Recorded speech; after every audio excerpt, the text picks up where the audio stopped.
எல்லாருக்கும் வணக்கம். என்னுடைய ராதா ராமராவ் சேனலுக்கு உங்க எல்லாரையும் வெல்கம் பண்றேன். இன்னைக்கு நம்ம பார்க்க இருக்கிற வீடியோ ரொம்ப ஈஸி, அதே சமயத்தில் ரொம்ப டேஸ்டான ஒரு ஸ்வீட் ரெசிபி. என்னன்னு பார்த்தா மேங்கோ கோகோனட் பர்ஃபி. சாதாரணமாக ஒரு பர்ஃபி பண்ணுவோம். அந்த மாம்பழ சீசன் இருக்கிறப்ப இந்த மாம்பழ பழுப்பியை வச்சுட்டு இந்த அளவுக்கு ஒரு கேக் டைப்பில், அதாவது பீஸ் போடுற அளவுக்கு நம்ம எப்படி பர்ஃபெக்டாக இந்த பர்ஃபி செய்யலாம் அப்படிங்கிறத அந்த வீடியோவில் பார்க்க போகிறோம். இந்த வீடியோவை ஸ்கிப் பண்ணாமல் பார்த்துட்டே வாங்க. மேங்கோ கோகோனட் பர்ஃபி எப்படி பண்ணலாம் தான் வீடியோவில் பார்க்க போகிறோம். இது வந்து அவ்வளோ டேஸ்ட்டாக இருக்கும். ஒரு காஜு கத்லிம்போம் அந்த அளவுக்கு உங்களுக்கு ரொம்ப டேஸ்ட்டாக இருக்கும். இங்கே பாருங்களேன், ரொம்ப சாஃப்டாகவும் இருக்கும் நீங்கள் சாப்பிட்றதுக்கு. இப்போ இதுக்கு என்னென்ன இன்க்ரீடியன்ஸ் வேணும் அப்படின்னா பார்த்தா, ரொம்ப உங்களுக்கு வீட்டில் நம்ம இப்போ மாம்பழ சீசன் இருக்கிறப்ப இதை செஞ்சு பார்த்தா தான் உண்டு. நான் எல்லா வெரைட்டி மாம்பழமும் இப்போ தட்டில் வச்சுருக்கேன். உங்களுக்கு கலர் வேணும், ஸ்வீட் வேணும், அதுக்கு தகுந்த மாதிரி 2 வெரைட்டி மாம்பழம் கூட நீங்கள் எடுத்துக்கலாம். நான் கிளிமூக்கு மாங்காய் எடுத்துட்டுருக்கேன், செந்தூரம் இருக்குது. எந்த அளவுகள் நம்ம எடுத்துக்கணும் அப்படின்னு பார்த்தா, நம்ம எடுத்துக்கிற தேங்காய் அளவை பொறுத்து. ஏன்னா மேங்கோ கோகோனட் பர்ஃபி அப்படிங்கிறப்ப ஃபஸ்ட்டு மெயினாக நம்ம எடுத்துக்க போகிறது தேங்காய். இது கூட நம்ம மாம்பழ சீசன் அப்படிங்கிறனால மாம்பழத்தை சேர்க்க போகிறோம். அப்போ நான் 2 கப்பு பெரிய கப்பால் தேங்காய் எடுத்துட்டுருக்கேன். அப்படின்னா இதில் 1 கப்பு நமக்கு மேங்கோ பல்ப்பு வேணும். இப்போ மேங்கோ பல்ப் எப்படி எடுக்கணும் அப்படின்னா, தோல் எடுத்துட்டு சின்ன சின்னதாக கட் பண்ணி மிக்சியில் நல்லா பல்ப்பு தண்ணி விடாமல் அரைச்சிட்டு அதை நம்ம அளந்துக்கணும். எவ்வளோ அப்படின்னா 2 கப்பு தேங்காய் அப்படின்னா 1 கப்பு உங்களுக்கு மேங்கோ பல்ப் இருக்கணும். ஃபஸ்ட்டு நம்ம அதை ரெடி பண்ணிப்போம். அதுக்கப்புறம் அடுத்தடுத்து இன்னும் என்னென்ன இன்க்ரீடியன்ஸ் வேணும் அப்படிங்கிறதையும் சொல்கிறேன். இப்போ மாங்காவை நான் தோல் எடுத்துட்டு பல்ப்புன்னு சொன்னேன். இது ரொம்ப கொஞ்சம் வந்து தோல் எடுத்து அப்படி அதில் இருக்கிற அந்த பல்ப்பு சேர்ந்து வருது, தோல் எடுக்க முடியலங்கிறப்ப அந்த பாருங்க, இந்த மாம்பழத்தை வந்து இந்த மாதிரி 2 பக்கம் கன்னத்தை கட் பண்ணியாச்சு இல்லையா. நல்ல ஷார்ப்பான ஒரு ஸ்பூன் எடுத்துக்கோங்க. ரொம்ப ஈஸி. நீங்கள் பாருங்க, இந்த மாதிரி இப்படி சுற்றி வர நீங்கள் இப்படி மாம்பழத்தை இப்படி எடுத்துட்டிங்கன்னா இங்கே பாருங்களேன் எவ்வளோ அழகாக வந்துடுத்து பாருங்க. ரொம்ப ஈஸி. நமக்கு அந்த தோலும் நமக்கு வராது. தோல் கண்டிப்பாக எடுத்துடணும். நீங்கள் ஐஸ்கிரீம் பண்ணுறதாகட்டும், அப்புறம் மேங்கோ பப்பட் நான் சொல்லியிருக்கேன், அந்த மாதிரி நீங்கள் பண்ணுறதுக்கு மாம்பழம் எடுத்துட்டீங்க இந்த மாதிரி செஞ்சுக்கோங்க. ரொம்ப ஈஸி.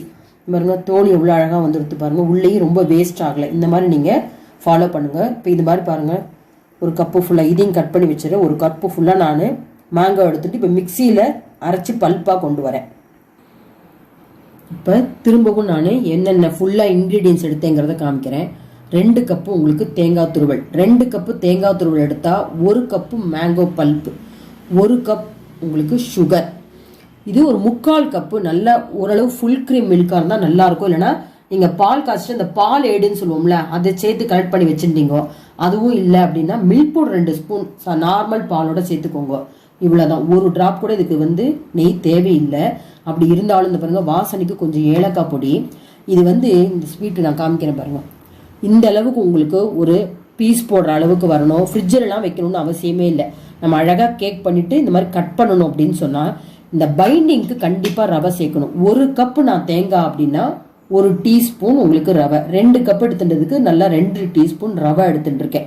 இந்த ரவையை வறுக்க மட்டும் ஒரு 2லேருந்து 3 டீஸ்பூன் நெய் எடுத்துக்க போகிறேன். இல்லை நீங்கள் ட்ரையாக கூட வெறுவானலில் கூட வறுத்து சேர்க்கலாம். ஆனால் நான் இதுக்காக ஒரு 3 டீஸ்பூன் நெய் சேர்க்க போகிறேன். மற்றபடி இந்த நெய்க்கு வந்து வேலையே இல்லை. நல்லா நெய் சேர்க்காம ஒரு ஸ்வீட் சாப்பிடணுங்கிறவங்க தாராளமாக அதை சாப்பிடலாம். நீங்கள் சின்ன கப்பில் கூட அளந்து செய்யலாம். இப்போ இந்த தேங்காய் வந்து ஒரு மிக்சியில் பல்ஸ் மோடில் நல்லா பொடி பண்ணி வச்சுக்கலாம். டெசிகேட்டட் கோகோனட் இருந்தால் இன்னுமே நல்லாயிருக்கும். நான் ஃப்ரெஷ் தேங்காய் துருவல் எடுத்துட்டதுனால இந்த பூத்துருவல் பெருசு பெருசாக தெரியுது பார்த்தீங்களா. அதுக்காக என்ன பண்ண போகிறேன், நான் மிக்சியில் கொஞ்சம் நைஸாக நல்லா பல்ஸ் மோடில் வச்சு பொடி மாதிரி பண்ணிட்டப்பறம் இந்த ஸ்வீட் எப்படி செய்யறதுங்கிறத பார்க்கலாம். ஸ்டிக் பேன் எடுத்துட்டு ஃபஸ்ட்டு நான் இந்த பால் எடுத்துட்ட நல்ல க்ரீமி மில்க்கு ஒரு 3/4 கப்பு எடுத்துட்டுருக்கேன். அதை சேர்த்துன்னுட்டு கையோடையே நம்ம ஃபஸ்ட்டு சர்க்கரையை சேர்த்துடலாம். நீங்கள் நினைக்கலாம் இவ்வளோ வந்து ஸ்வீட் வேணுமா அப்படின்னு. நம்ம 2 கப் நல்லா இது பாருங்க, நான் மிக்சிலையும் துருவிட்டு அப்படியே ஒன்று போல் இருக்குது பாருங்க. அதனால தான் இதை வந்து பல்ஸ் மோடில் நான் அரைச்சிக்கணும்னு சொன்னேன்.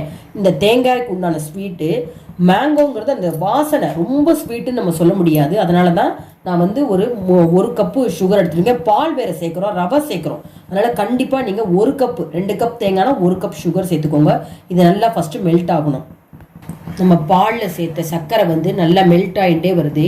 இந்த சமயத்தில் நம்ம இந்த மாதிரி பல்ஸ் மோடில் நல்லா எடுத்து பொடி பண்ணி வச்ச தேங்காவை சேர்த்துடலாம்.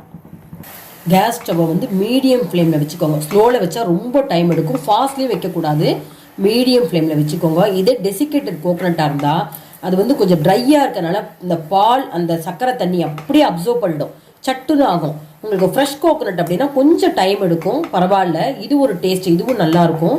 அதனால் கொஞ்சம் இது வந்து அந்த வாட்டர் கண்டென்ட்லாம் கொஞ்சம் நல்லா குறைஞ்சதுக்கப்புறம் நம்ம மேங்கோ பல்ப்பு சேர்க்கலாம். இப்போ வந்து நான் மாங்காய் பல்ப்பு சேர்க்க போகிறேன். அந்த கலர் பார்த்தீங்களா, நீங்கள் மாம்பழம் செலக்ட் பண்ணுறது ரொம்ப முக்கியம். அப்படி கலர் கொஞ்சம் போடல அப்படின்னா நம்ம கேசரி கலருக்கு பாருங்க, கேசரி ரவா கேசரி பண்ணுறப்ப போடுறோம் பாருங்க, அதை கூட நீங்கள் சேர்த்துக்கலாம். இதை மிக்ஸ் பண்ணால் இன்னும் கொஞ்சம் உங்களுக்கு இலகலாயிடும். பொறுமையாக நம்ம இது நல்லா கெட்டிப்படுற அளவுக்கு நம்ம கலக்கிண்டே இருக்கணும். இது ஃபினிஷிங்க்கு முன்னாடி ஒரு 10 நிமிஷத்துக்கு முன்னாடி நம்ம ரவையை நெய்யில் வறுத்து சேர்க்கலாம். அது வரைக்கும் இது இன்னும் மிக்ஸ் பண்ணுவோம். நல்லா மிக்ஸ் பண்ணியிருக்கேன். அந்த கலர் எவ்வளோ நல்லா வருது பார்த்தீங்களா. அதனால் நீங்கள் இந்த சூஸ் பண்ணுறது, மேங்கோ சூஸ் பண்ணுறது ரொம்ப முக்கியம். ஸ்வீட்டும் இருக்கணும், கலரும் இருக்கணும். இப்போ மீடியம் ஃப்ளேமில் வச்சுட்டு திருப்பி நான் கலரின்னு இருக்கேன். இது மொத்தமாக நமக்கு டைம் பார்த்தா நான் இப்போ எடுத்துகிட்டு இருக்க குவான்டிட்டி நிறையா இருக்குது அப்படிங்கிறனால ஒரு 1/2 hour ஆகும். இது இன்னொரு 10லேருந்து 15 நிமிஷம் நான் கைவிடாமல் மீடியம் ஃப்ளேமில் வச்சு கலரிண்டே இருக்கேன். அதுக்கப்புறம் கொஞ்சம் திக்னஸ் ஆனப்புறம் உங்களுக்கு காமிக்கிறேன்.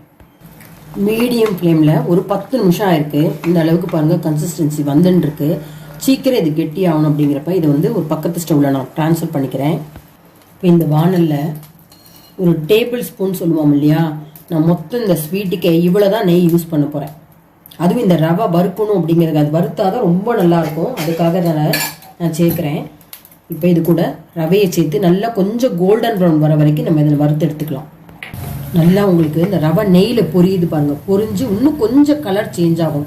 அப்போ தான் உங்களுக்கு ரொம்ப நல்லாயிருக்கும். இப்போ இந்த எக்ஸஸாக இருக்கிற அந்த பர்ஃபியில் இருக்கிற அந்த வாட்டரை பூரா இந்த ரவை சேர்க்கறதுனால நல்லா அப்சர்வ் பண்ணிட்டு சீக்கிரம் உங்களுக்கு அந்த கேக்கு பதம் வரும். ஃப்ரிட்ஜில் வைக்க தேவையில்லை, நல்லாயிருக்கும். நீங்கள் வந்து ரவை சேர்க்கலைன்னா ரொம்ப கஷ்டம்.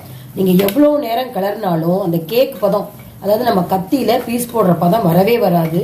அதனால் கண்டிப்பாக நீங்கள் ரவை சேர்க்கறதுக்கு ட்ரை பண்ணுங்கள். இந்த ஸ்டேஜ் இருக்கிறப்ப நம்ம அதை எடுத்துட்டு இதே அந்த கேஸ் ஸ்டவ்வில் திருப்பி நம்ம அந்த பர்ஃபியை வைக்கலாம். வச்சுட்டு இந்த ரவையை இப்போ நான் சேர்க்க போகிறேன். இந்த நெய்யில் வறுத்த ரவையை சேர்த்துடலாம். ரவையை சேர்த்ததுக்கப்புறம் நல்லா மிக்ஸ் பண்ணுங்கள். இதுக்கப்புறம் ஒரு 10 நிமிஷத்தில் இது வந்து நல்லா சுருளை வரும். மீடியம் ஃப்ளேமில் வச்சுண்டு கைவிடாமல் இப்போ பக்கத்துலேயே இருக்கணும். மீடியம் ஃப்ளேமில் வச்சுண்டு இதை நான் எந்த அளவுக்கு ஒரு பால் மாதிரி கொண்டு வரணும் அதையும் நான் உங்களுக்கு காமிக்கிறேன். இப்போ ரவை சேர்த்த அந்த டைம்லேயே நம்ம ஏலக்காய் பொடியும் சேர்த்துடலாம். பாருங்க வீவர்ஸ், அந்த குழகுழப்பு தன்மையெல்லாம் இல்லாமல் ஒரு உப்புமா மாதிரி பொலன்னு இருப்பாருங்க. இந்த அளவுக்கு நம்ம கிளறணும். நீங்கள் வந்து ஒன்ஸு கொஞ்சம் நீங்கள் கிளறினப்புறம் அப்படியே இந்த பாத்திரத்துலேயே வைங்க. பாத்திரத்தில் வச்சுட்டு கொஞ்சம் நல்லாவே ஆறுனாலும் பரவாயில்ல.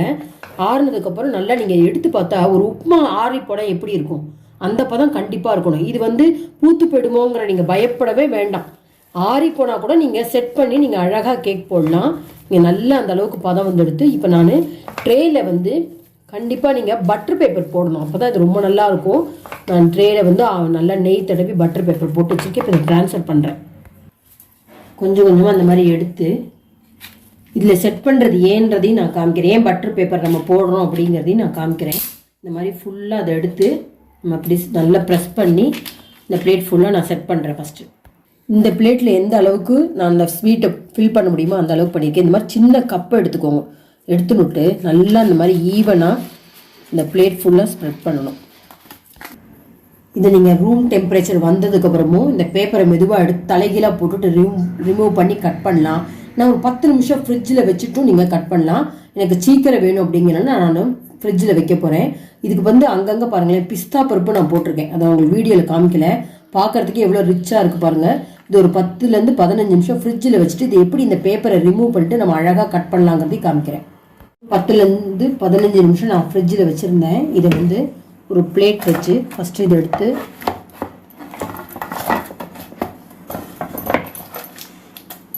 முதல்ல இந்த பேப்பர் அழகாக வந்துடும் பாருங்கள். ரொம்ப அழகாக வந்துடுது பாருங்கள். இந்த நெய் கொஞ்சம் கூட அப்சர்வ் பண்ணல பாருங்கள், எல்லாமே இந்த பேப்பரில் வந்துடுது.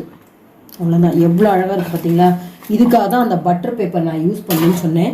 இல்லை நமக்கு என்ன ஷேப் வேணுமோ நம்ம அழகாக கட் பண்ணிக்கலாம். இந்த மாதிரி உங்களுக்கு வந்ததுக்கப்புறம் நமக்கு எந்த அளவுக்கு சைஸில் வேணுமோ ரொம்ப ஈஸியாக போடலாம். ரொம்ப அழகாக வரும். நான் தான் திருப்பி சொல்கிறேன், உங்களுக்கு பதம் மட்டும் வரல அப்படின்னா கவலையே படாதீங்க. திருப்பி நல்லா அந்த வானலில் போட்டு ஒரு 5 நிமிஷம் நீங்கள் செட் பண்ணிங்கன்னா, ஏன் அப்படி அதான் கொஞ்சம் வரத்துக்கு லேட் ஆகும்னா மாம்பழம் வந்து அந்த பல்ப்பு இருக்கு இல்லையா, அது வந்து அந்த குழகுழப்பு இருந்துட்டு தான் இருக்கும். அதுக்காக தான் அந்த ரவையும் சேர்க்கறது. அதனால தான் கொஞ்சம் டைம் எடுக்கும். ஆனால் எடுத்தாலும் ரிசல்ட் வந்து ரொம்ப நல்லா இருக்கும். பாருங்க எவ்வளோ அழகாக பீஸ் வருது பாருங்க. நான் எடுத்து ஒரு பீஸ் இப்போ இதை கட் பண்ணோடனே உங்களுக்கு எடுத்து காமிக்கிறேன் பாருங்க. இந்த பாருங்க எவ்வளோ ஈஸியாக எடுக்க வருது பார்த்தீங்களா. இதுக்கு வந்து நம்ம அந்த ஃப்ரிட்ஜில் வைக்கிறது, நல்லா சுருளை கிளறது, அவ்வளோதான். இதை நம்ம வந்து டிஸ்பிளே பண்ணலாம். பாருங்கள் வீவர்ஸ், இந்த அப்பியரன்ஸே பார்த்தீங்களா, பெரிய ஸ்வீட் ஷாப்பில் நம்ம எப்படி கேக்கெலாம் செஞ்சு நம்ம டெமோ வச்சுருப்பாங்களோ அந்த அளவுக்கு இருக்குது பாருங்கள். பார்க்குறதுக்கு யாருமே நம்ப மாட்டாங்க. இது வந்து நம்ம ஒரு தேங்காய் பர்ஃபியும் மாம்பழம் பல்ப்பு போட்டு தான் செஞ்சுருக்கோன்னு சொல்லி அவசியம் ட்ரை பண்ணுங்கள், மிஸ் பண்ணாதீங்க. இந்த மாம்பழ சீசன் இருக்கிறப்பே நீங்கள் செஞ்சு பார்த்தீங்கன்னா ஒவ்வொரு வருஷமும் நீங்கள் மாம்பழ சீசன் இருக்கிறப்பெல்லாம் இந்த மாதிரி ஒரு ஸ்வீட் ரெசிபி செய்யலாம். ரொம்ப ரிச்சாக இருக்கும். வீட்டில் வந்து ஃபங்க்ஷனுக்கு செய்யலாம். யார் வீட்டுக்காவது போகிறோம் அப்படின்னா இது மாதிரி வீட்டிலேயே செஞ்சு கொண்டு போகலாம். அவசியம் ட்ரை பண்ணுங்கள். இந்த வீடியோ பிடிச்சிருந்தா லைக்ஸ் கொடுங்க, கமெண்ட் பாக்ஸில் உங்கள் கமெண்ட்ஸை போடுங்க, உங்கள் ஃப்ரெண்ட்ஸ் அண்ட் ரிலேட்டிவ்ஸ்க்கு இந்த வீடியோவை ஷேர் பண்ணுங்கள். இது வரைக்கும் என்னோட சேனலுக்கு சப்ஸ்கிரைப் பண்ணாதவங்க மறக்காமல் சப்ஸ்கிரைப் பண்ணி பக்கத்தில் இருக்க பெல் பட்டன் ப்ரெஸ் பண்ணிங்கன்னா நான் போடுற புது வீடியோ நோட்டிஃபிகேஷனாக கிடைக்கும். அது மட்டும் இல்லாமல் இதே மாங்காய் பல்ப்பு வச்சுட்டு நான் வந்து கொழுக்கட்டை ரெசிபி போட்டிருக்கேன். அப்புறம் ஃப்ரூட்டி ஜூஸ் எப்படி மாங்காய் பல்ப்பு வச்சுட்டு செய்யலாங்கிறதையும் போட்டிருக்கேன். அந்த வீடியோவும் பாருங்கள். லிங்க் உங்களுக்கு டிஸ்கிரிப்ஷன் பாக்ஸில் தரேன். Thank you viewers.